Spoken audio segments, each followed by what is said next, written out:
So Roxana Blades, Chief Financial and Administrative Officer for Institute on Aging. For us as a nonprofit, we've been really focused on what risks we have with the health plans that we work with.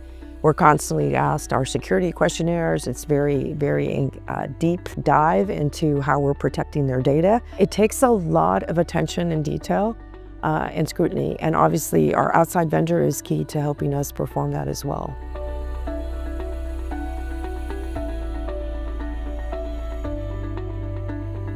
We were almost 10 years with ITS. My start at the organization, I've been 13 years here. At first on, we had a provider that I brought in right away, and they left pretty shortly after that, and we went out to look at the market.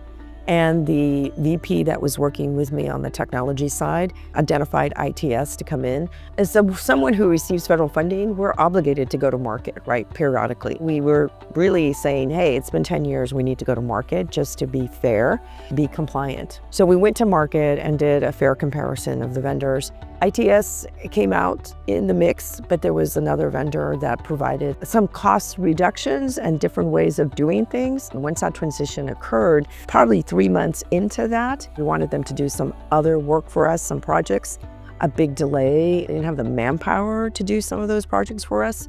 Their help desk was back east, right? We have a West Coast shop.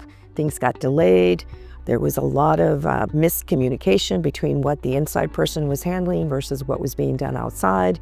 They had a different tiering system than ITS did. By the time we get to 6 months, we're seeing loud complaining from employees. Those tickets were being closed differently under ITS. And what we were finding is it got all the way up to the executive team. Our tickets are open, our employees can't work sometimes, they're waiting for attention and so forth.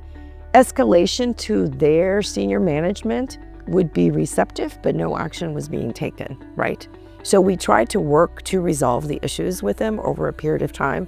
I made the executive decision we need to go back to market, and I'm going to go back because Ed Griffin, your CISO, reached out and said, how's everything going? So I jumped on that email and said, it's not really going well, let's have a conversation. They said, what didn't work, right? Why did we lose it? They did ask the question. So we said, hey, you were doing great on supporting the organization, but some of those projects also got delayed. You know, there were some challenges there as well. And then they responded with, okay, this is what we can deliver for you. Once the communication was made that we were transitioning back to ITS, it's been an overwhelming, like, who's coming back? There are big fans of many of your tech support people that have been helping IOA over the last 10 years. And they really just want to know, when are all these things going to get resolved for us? We're really excited today to be able to introduce ITS back into the organization. And it's very commendable that we have some senior staff that's come in to be able to be supportive of that.